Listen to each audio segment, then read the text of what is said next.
sommes les vagues. Nous sommes les vagues. Nous sommes les vagues. Est-ce que t'es prêt? Ajuste ton casque, laisse tes chaussures, profite du moment parce que la prochaine route du Rhum, c'est dans 4 ans.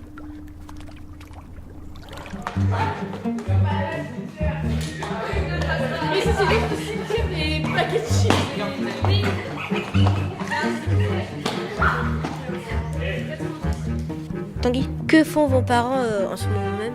Mon père est dans la logistique des camions qui transportent du bois et ma mère est infirmière dans une prison.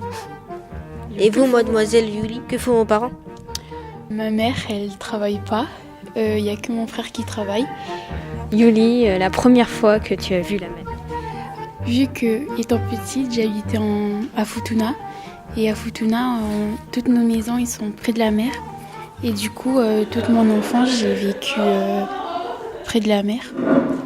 Comment vous vous appelez déjà? Sadou, je m'appelle Sadou. La première fois que j'ai vu la mer, c'était il y a 8 ans. Quand j'étais parti à Bordeaux pendant mes grandes vacances. C'était archi beau parce qu'on avait pêché. C'était la première fois que je voyais la mer. C'était la première fois que je me baignais. Parce que d'habitude, je me baignais dans des petites piscines. Et c'était magnifique. On a pêché des calamars, des crabes, des anguilles, plein de sortes de poissons. Puis, je me rappelle même que mon petit frère s'était fait piquer par un crabe. C'était trop marrant. C'était marrant.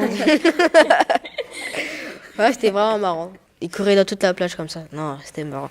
Et ouais, voilà quoi. C'était la première fois. Lorelai, pour vous, la mer, ça vous fait quoi? Ça va vous faire sentir quoi? J'ai très peur de la piscine. J'arrive pas à nager dans la piscine. Et puis, il y a pas longtemps, il y a 1 an, je suis allée dans la mer et j'ai fait une crise de panique. Donc du coup, maintenant, j'ai un peu peur de l'eau. Enfin, j'aime bien regarder, mais pas y aller. Est-ce que un jour ou l'autre, vous aimeriez bien faire skipper? Ah non. Même pas essayer? Non. Pourquoi? Parce que j'ai peur des choses qui se trouvent sous l'eau. Moi, j'ai jamais eu peur de l'eau. Pour moi, c'est comme mon ballon de foot, j'y vais tout le temps. Est-ce que vous pourriez être skipper et faire la route du Rhum?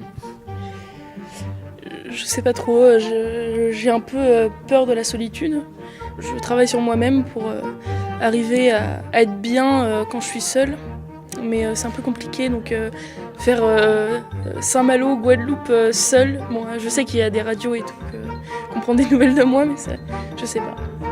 Skipper, c'est pas ce qui m'intéresse le plus dans la mer, les bateaux. Oui, qu'est-ce qui t'intéresse le plus La recherche et le climat aussi. Parce qu'avec le réchauffement climatique, l'océan est un énorme enjeu. J'aimerais bien sauver la planète. Sauver la planète. Puis en plus, tous les gens aujourd'hui, ils se disent oh, nous, on va être morts bien avant que ça empire, que les crises soient vraiment catastrophiques, alors ils s'en fichent un peu, quoi. Et c'est surtout en fait le côté économique qui bloque tout ça, parce que sur certaines entreprises, leur priorité c'est pas du tout la planète. Certaines font des efforts, mais d'autres, par exemple comme Total, c'est plus l'enjeu économique qui les intéresse et pas du tout l'enjeu de la planète. Et je pense que c'est en partie ça qui bloque tout le système en fait. Puis pareil avec des dirigeants qui n'y prêtent pas attention. Donc c'est vraiment très compliqué.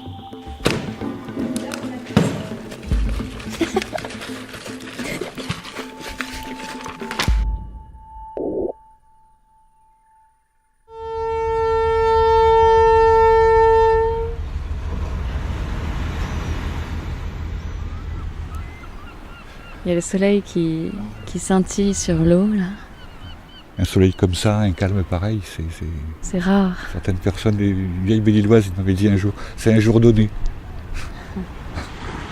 À Belle-Île, avec Étienne, vétérinaire à Belle-Île depuis 1981. Après la marée noire, en fait, je ne suis pas revenu sur la côte pendant plusieurs mois. Je voulais pas voir. Comme beaucoup de monde d'ailleurs. Il y en a qui pleuraient. C'est un très mauvais souvenir. Vous en reparlez souvent entre vous ou pas? Pratiquement jamais, non. Nous, on a reçu près de 9000 oiseaux, je crois. Et il y en a moins de 100 qui ont été relâchés, démazoutés. Ce qui veut dire moins de 10%. En France, il y a eu un peu plus de 30 000 oiseaux recueillis dans les centres de soins. Et il y en a moins de 300 qui ont été relâchés, 290 je crois. c'est rien. On les soignait, il fallait bien les soigner, c'est plus de l'affectif, mais c'est pas de la science qu'on a fait. Mais d'après vous, il aurait fallu faire quoi? Rien? Je crois que si on avait eu le courage, il aurait fallu les tuer à l'arrivée. C'est dur de dire ça. Enfin, pas tous, non. Il aurait fallu mieux sélectionner les oiseaux qu'on voulait soigner et puis faire très très bien la chose. Quand on est submergé par 1000 oiseaux qui vous arrivent dans la journée, on est obligé c'est la médecine de guerre, quoi. On va au plus urgent et puis on y va à l'affectif. Un de mes bénévoles m'avait dit, parce que un gars très, très bien, il s'appelait Lucien, m'avait dit non, pour moi, ne serait-ce que de sauver qu'un seul oiseau, c'était faire un bras d'honneur à Total. Donc déjà, c'était ma victoire. C'est en effet la seule raison que je vois d'avoir fait ça, oui. Oui. Vous pensez que ça pourrait arriver à nouveau, une catastrophe comme l'Erika? Oh ben ça va arriver, c'est évident, oui. D'ailleurs, 2 ans ou 3 ans après, il y a eu le Prestige en Galice, c'est exactement la même chose. Des pétroliers qui s'échouent, il y en a partout et on n'en parle pas beaucoup parce que quand ça arrive sur une côte d'Afrique, tout le monde s'en fiche. Mais ça continue.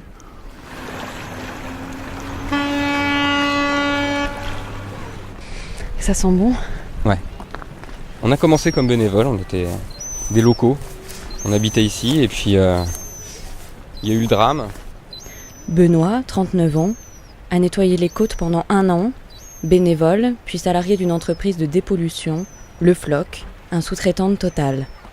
Et le 25 décembre au matin, les nappes de pétrole sont arrivées avec le Père Noël. Une odeur tenace, infâme. Pas une odeur de pétrole, pas une odeur de station essence. Vraiment une odeur industrielle, de soufre. Le petit sentier qu'on emprunte là, c'est un sentier qui a été ravagé par les tracteurs et par les 4x4 qui venaient récupérer le pétrole qu'on remontait à la côte.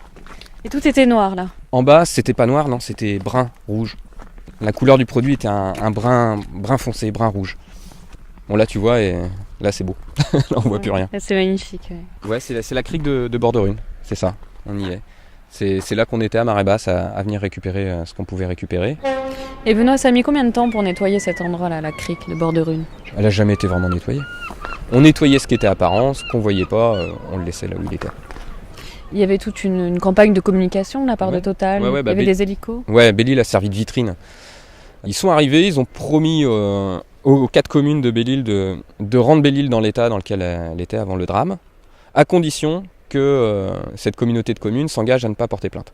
Et du coup, ils ont fait ce qu'il fallait pour Belle-Île. On a bien travaillé ici. Alors du coup, vu qu'on travaillait bien, les communicants de Total étaient là avec des caméras, avec des hélicos, et pour montrer un peu la grande armada qui était partie en branle et qui allait tout nettoyer cette saleté d'Erika. Après, quand je suis parti de Belle-Île pour aller bosser sur le continent, dans les criques, c'était plus vraiment la même chose déjà. L'effet média s'essoufflant, il n'y avait pas de raison de s'embêter à dépenser trop de pognon à trop bien nettoyer.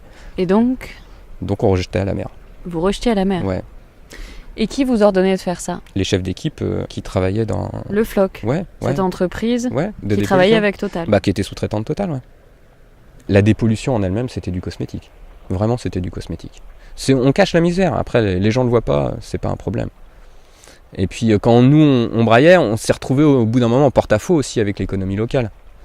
C'est-à-dire que de dire ça, que les plages étaient polluées et tout ça, c'était prendre le risque d'avoir une saison... touristique mauvaise. Voilà. La population en elle-même a commencé à se fragmenter. Et... Donc il fallait pas attaquer Total? Bah non, certainement pas. Fallait pas attaquer Total, fallait même pas dire que c'était de la pollution.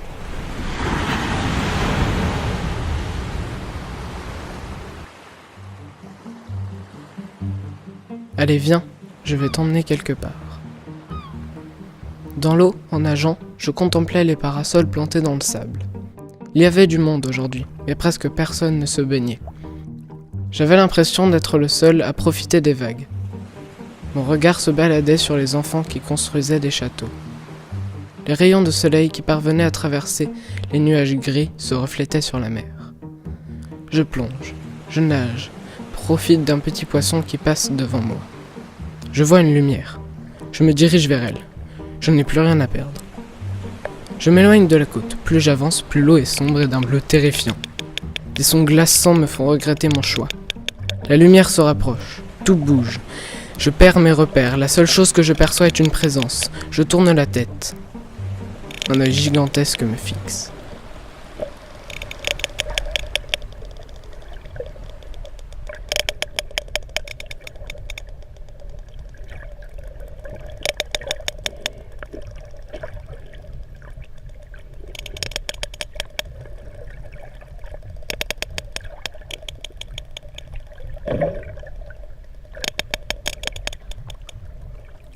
le cauchemar de la plage. L'eau, elle est froide et en plus, elle me mouille tout le corps. Le sable colle et les cailloux font mal aux pieds. Voilà, c'est ça mon cauchemar. Je préfère rester tranquille chez moi.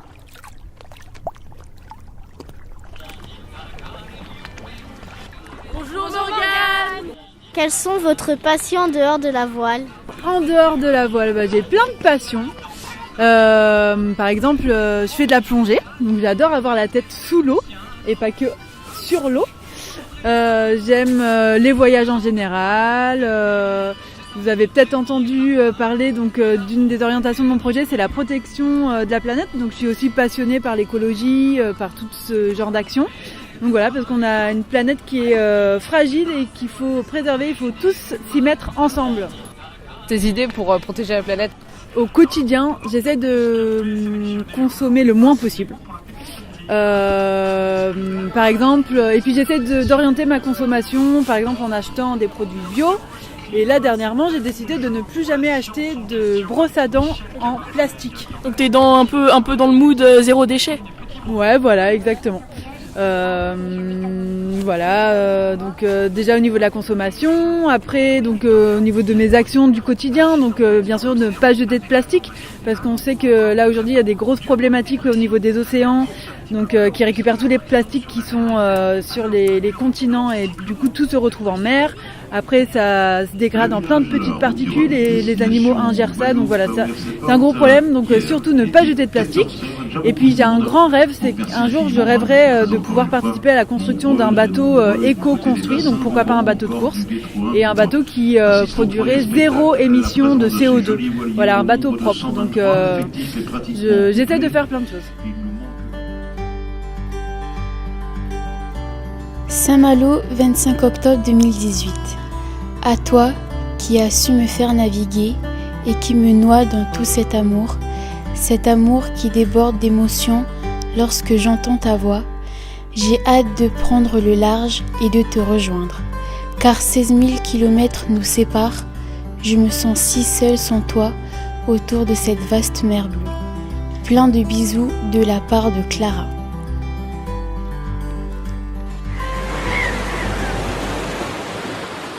Dans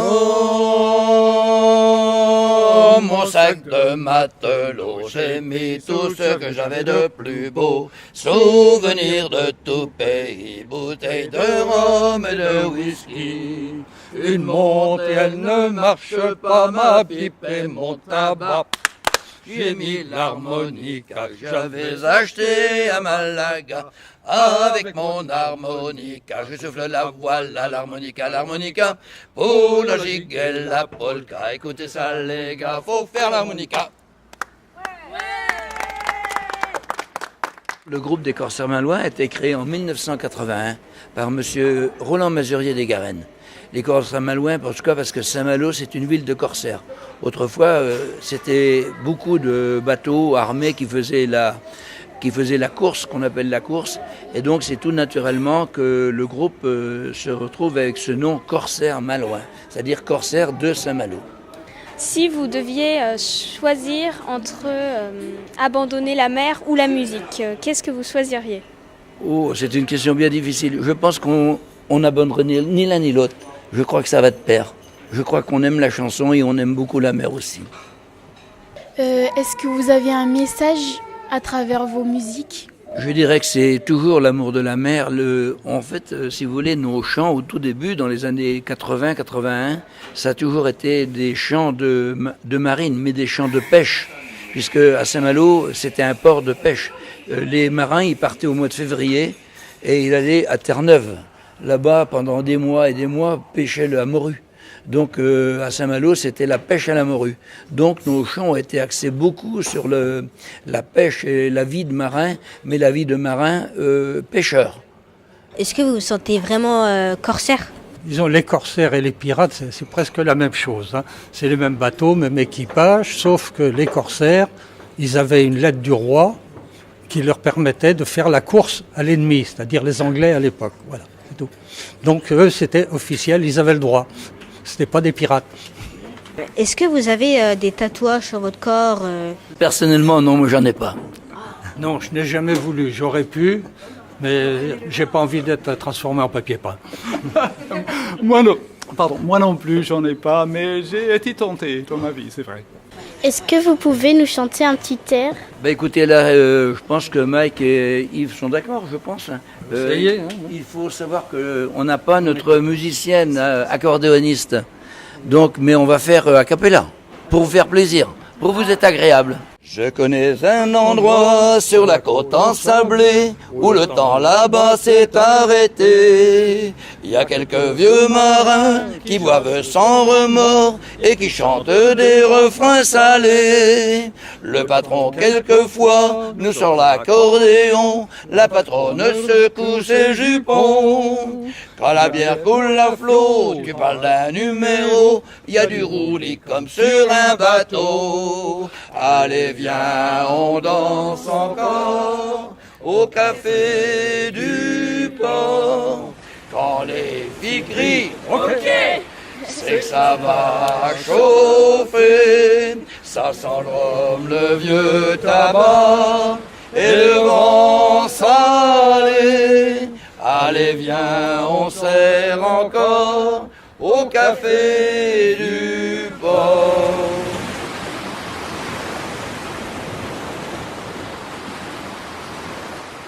Nous sommes au village du Rhum, en face de Région Guadeloupe. Alors là, il y a de la musique, il y a des palmiers, l'ambiance est plutôt sympathique. Et là, on s'apprête à aller interroger quelqu'un. Bonjour. Bonjour. En Guadeloupe, justement, comment préparez-vous l'arrivée des skippers ? Eh bien, ça s'organise très bien parce que nous avons l'arrivée devant le Memorial Act, qui est justement le centre caribéen d'expression et de mémoire de la traite et de l'esclavage. Donc, c'est un super monument. Donc, l'arrivée des skippers se fera là. Nous avons quand même 2 villages qui seront très actifs, à savoir un sur le Memorial Act justement, et où il y aura des concerts, des animations, des visites aussi du mémorial, et notamment sous la partie Basse-Terre, parce que le Memorial Act c'est la partie Grande-Terre, donc la partie Basse-Terre, nous avons un village aussi qui sera sous l'esplanade de la mairie, avec aussi certains concerts avec des artistes très connus au niveau local. Et avec aussi d'autres animations, donc voilà.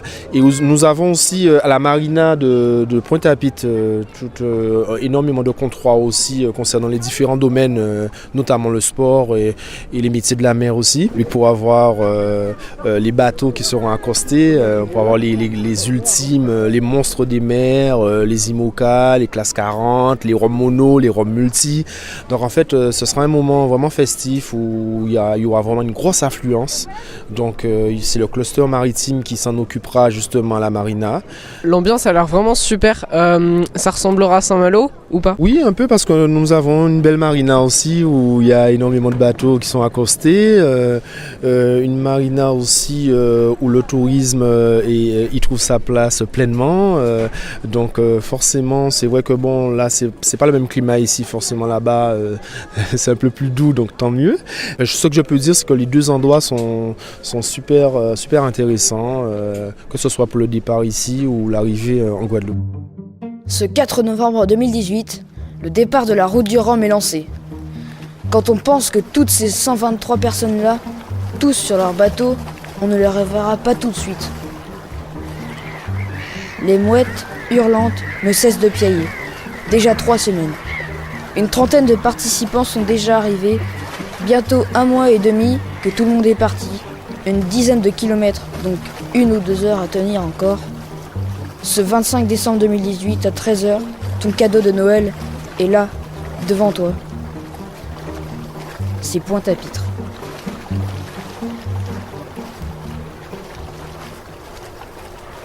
Chers auditeurs, bienvenue dans la météo marine des poissons de Saint-Malo. Un torrent de larmes va s'abattre au cœur de l'océan. Poissons, préparez vos parapluies. Le vent viendra de la surface, force Nemo. Attention aux bateaux, surtout ceux sans moteur. Ils sont fréquents en ce moment. Passons maintenant à la météo de Lino.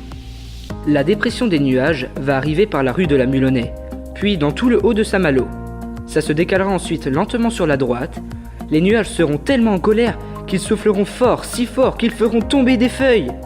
Il y aura une mer agitée où les poissons risqueront d'avoir le mal de mer. il y aura des vagues qui atteindront la taille d'une courgette. Puis tout ce vacarme se calmera et il pleuviotera des ficelles dans toute l'île-Vilaine avec du lait-ribot. Là, on se retrouve dans le bateau de Arthur Hubert. À l'intérieur, on n'imagine pas qu'il est aussi grand que ça. Alors, à notre droite, nous avons une petite marmite. Nous voyons l'endroit où il dort. À notre gauche, nous avons l'emplacement où on doit mettre toutes les voiles. C'est un bateau plutôt extraordinaire. Vous êtes un espoir de la voile, un guerrier. Nous vous voyons vainqueur de cette édition. Merci à vous de venir partager un moment avec moi. Et alors ouais, j'ai bien aimé le mot guerrier, c'est un esprit dans lequel je me retrouve. En fait, je suis un des jeunes participants à cette course et je mise beaucoup sur la motivation, l'envie et l'esprit guerrier pour compenser mon manque d'expérience par rapport à certains autres skippers. Comme tu as dit, c'est une course forcément, donc l'objectif c'est de gagner. Et après... Il y a beaucoup de très talentueux skippers, donc je suis relativement réaliste sur mes chances de gagner, mais c'est une course donc tu pars forcément pour gagner. Et comment je vais faire, c'est en fait essayer de miser sur les qualités de mon bateau et mes qualités à moi pour aller le plus vite possible et faire le meilleur classement possible. Donc les qualités de mon bateau, c'est que c'est un bateau qui est puissant, qui va très vite au portant quand le vent vient de derrière. Et donc il faut que j'essaye d'exploiter les routages pour utiliser le plus ce mode de navigation là. Et mes qualités à moi, comme je te disais, c'est cet esprit guerrier. Comment faites-vous pour vous laver, manger ou encore aller aux toilettes sur votre bateau en pleine traversée? Pour aller aux toilettes, on a un seau en fait. C'est un peu comme au camping. Pour se laver, on se lave pas, comme ça au moins c'est facile. Et moi je prends des petites lingettes à bord, des lingettes pour bébé en fait. Et quand tu veux faire une petite sieste de 20 minutes, tu passes un coup sur ton visage et tu te sens direct beaucoup mieux, pas salé, trucs comme ça. Après le reste du corps, il y a peu d'intérêt de se laver vu que tu vas être trempé juste après. Donc puis chaque effort en fait t'as des vêtements de voile, donc ça te tient super chaud, ça te protège de l'humidité. Mais quand tu fais un effort dedans, du coup tu transpires énormément et du coup ça sert à rien de se laver parce que tu sais très bien que tu vas transpirer juste après. Pour manger, manger en fait c'est avec la cuisine que vous pouvez voir ici. En fait ça se compose juste d'un petit réchaud et on fait des plats ce qu'on appelle apertisés. C'est en fait des plats qui sont déjà cuisinés en sauce et on les fait chauffer au bain-marie. Puis ça fait un plat de qualité. Si vous avez un accident, pouvez-vous vous recoudre seul? Le niveau sécurité médicale, en fait, on est formé à ça, effectivement. On a des stages de survie, ce qu'on appelle, t'as différents niveaux pour les stages de survie. Et pour une course en solitaire, de traverser l'Atlantique, t'as un stage de survie conséquent. Et on t'apprend à te soigner tout seul. Du coup on a une pharmacie qui est super bien équipée et c'est des listes médicales qui nous ont données par des médecins et nous on se charge d'avoir ça à bord et ensuite on communique à nos médecins à terre ce qu'on a et en cas de souci il peut nous appeler et nous dire il faut aller dans telle pochette prendre tel médicament ou faire ci faire ça et il nous dicte en fait la méthode pour se soigner et du coup on est en contact avec le médecin de la course, mon médecin personnel et un centre à Toulouse qui s'occupe de tous les blessés en mer. Êtes-vous prêt à l'amputation? Non, je suis pas très chaud non. Après en plus moi j'ai un peu la peur du sang et trucs comme ça donc quand je naviguais en double je disais toujours à mon collègue qu'il fallait plus qu'il compte sur lui que sur moi pour se soigner parce que je ne pourrais pas trop l'aider. Si vos instruments maritimes tombaient en panne, que feriez-vous? Nous, nos bateaux, ils sont équipés de beaucoup d'électronique et beaucoup de technologie, donc c'est une chance et ça nous aide à être performants et à aller plus vite. Et c'est un confort extrême à bord. Et après, quand ça tombe en panne, déjà on en a plusieurs. Donc j'ai plusieurs compas, j'ai plusieurs GPS. Donc s'il y en a un qui tombe en panne, je peux utiliser un deuxième, puis un troisième. Et puis quand tout tombe en panne, ou ça peut être mon capteur de vent qui tombe en panne, mon capteur de vitesse ou ma position, il faut retourner aux méthodes à l'ancienne. C'est-à-dire qu'il y a quelques années, ils n'avaient pas tous cette électronique, ils arrivaient à traverser l'Atlantique. Alors ils mettaient un peu plus de temps, mais ils y arrivaient, donc faut retourner à ces méthodes-là et continuer tout droit. Est-ce que vous êtes un amoureux de la mer? Ouais, moi j'aime beaucoup la mer parce que plus que la régate, j'aime... Souvent on me demande pourquoi je fais de la régate, ce que j'aime et tout, mais moi ce que j'aime encore plus c'est la croisière aussi. Tous les ans, je fais des croisières avec des copains, la famille et tout. Et j'adore aller d'île en île, découvrir des paysages qu'on connaît pas en fait, ou qu'on connaît depuis la terre, mais se balader d'endroit en endroit, se dire ce soir on s'arrête là, machin. Je trouve ça vraiment chouette d'aller au gré des vents comme ça. La première chose que vous allez faire en arrivant en Guadeloupe? Profiter de mes amis et partager cette expérience avec tous les sponsors et tous mes amis qui seront là-bas. Hey, ho, c'est Sadou qui vous parle. Pêche à dédicace à Arthur Hubert. De Saint-Malo à la Guada, des poissons au goût tagada. Ils ont parcouru des kilomètres, ils arrivent pas à s'en remettre. Ils sont partis voir leur maître. C'est moi Sadou de tout mon être. Ils ont eu des moments tragiques, on les appelle les skippers magiques. Ils vont plus vite qu'un rappeur. Vas-y, ils se les volent, petit skipper. Quand ils ont fini d'être sur l'eau, ils partent au casino. C'est moi Sadou de tout mon être, et je vous souhaite une belle compète. Vas-y Arthur Hubert, gagne-moi cette course.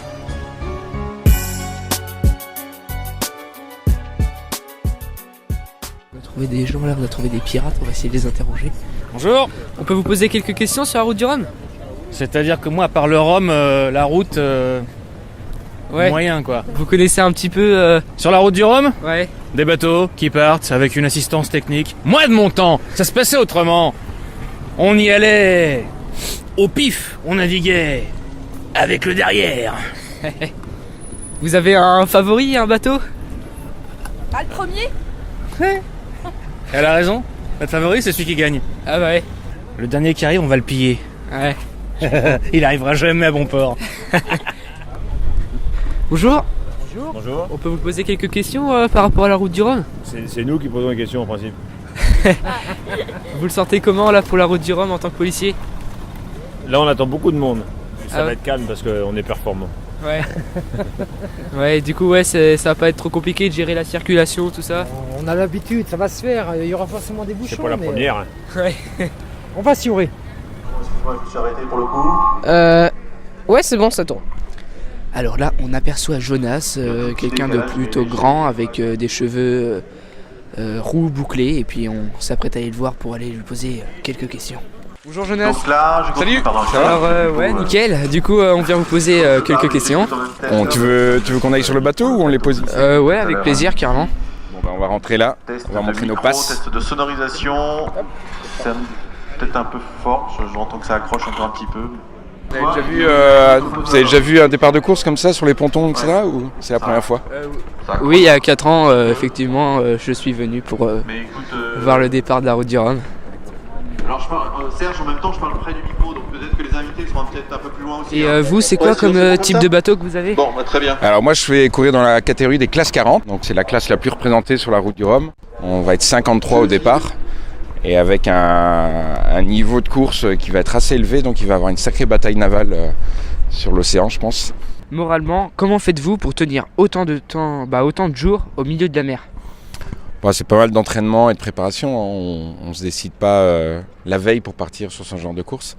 Ça demande plusieurs mois, voire plusieurs années de préparation et d'entraînement, et du coup une préparation mentale aussi spécifique pour gérer seul le bateau et partir dans les meilleures conditions. Donc après c'est une question aussi de est-ce qu'on aime bien ça, faire du solitaire au large ou pas. Il y a des super marins qui n'aiment pas du tout ça et d'autres qui adorent ça, donc voilà. Qu'est-ce qui vous a fait choisir ce bateau et pas un autre? Alors la première, c'est une question de budget, parce que c'est des bateaux de course ça coûte assez cher. Donc moi j'avais un budget avec mon partenaire qui ne me permettait pas de construire un bateau neuf.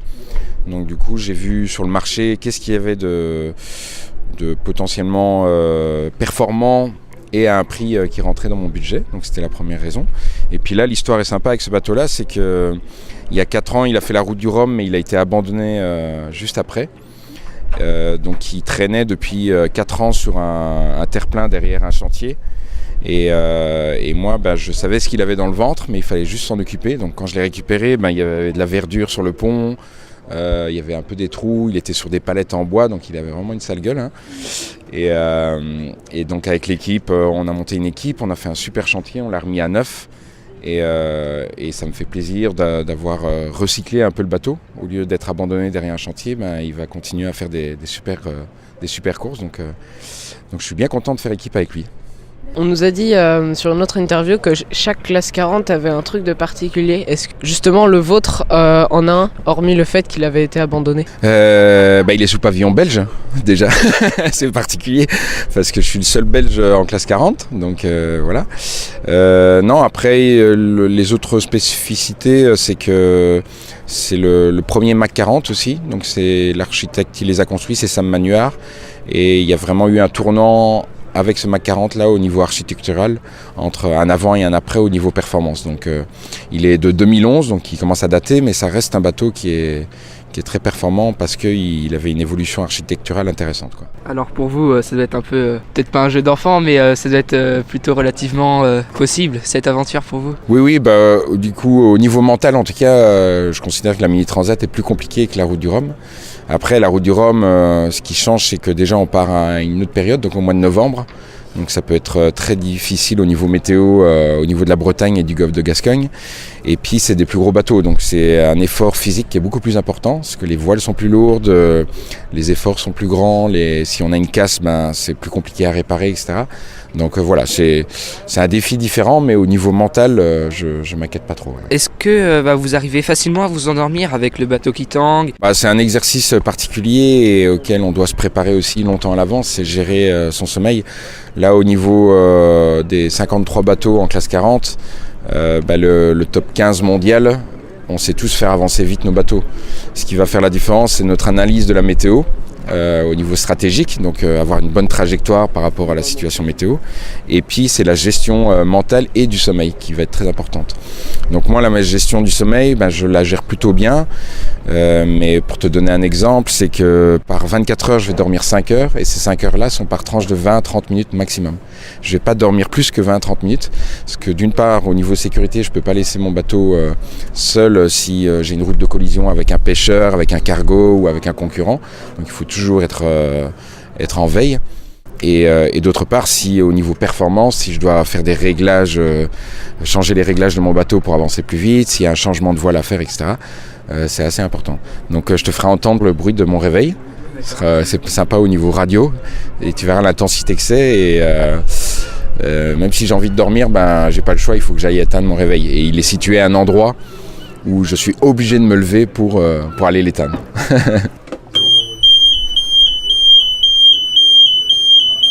Il est agréable à mon réveil. Ouais, super. C'est bon? Ouais, c'est bon. Au moins on est sûr de l'entendre. Est-ce que vous défendez des causes particulières?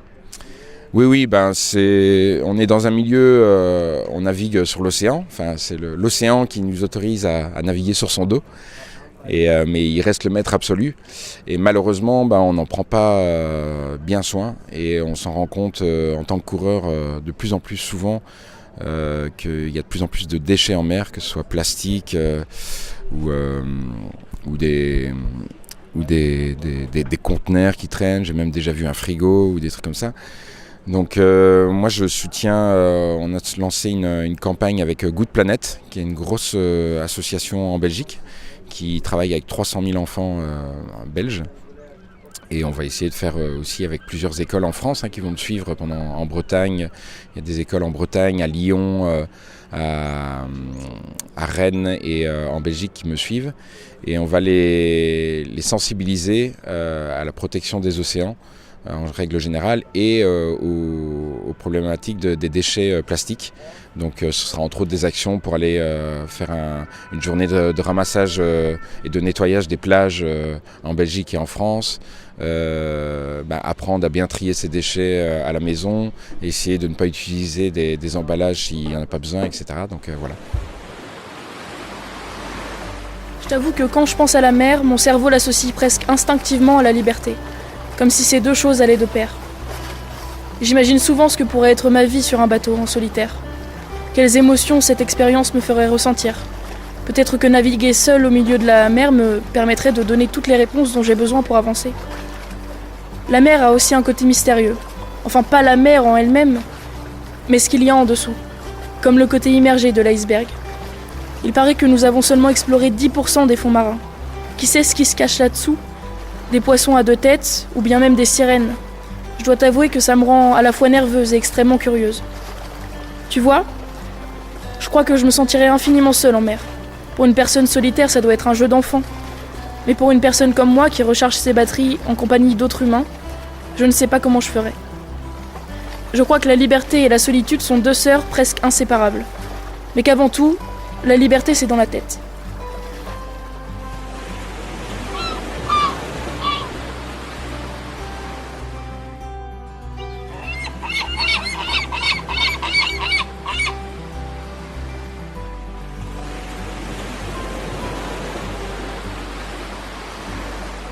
Vous venez d'embarquer à bord du voilier Écoutez Jeunesse.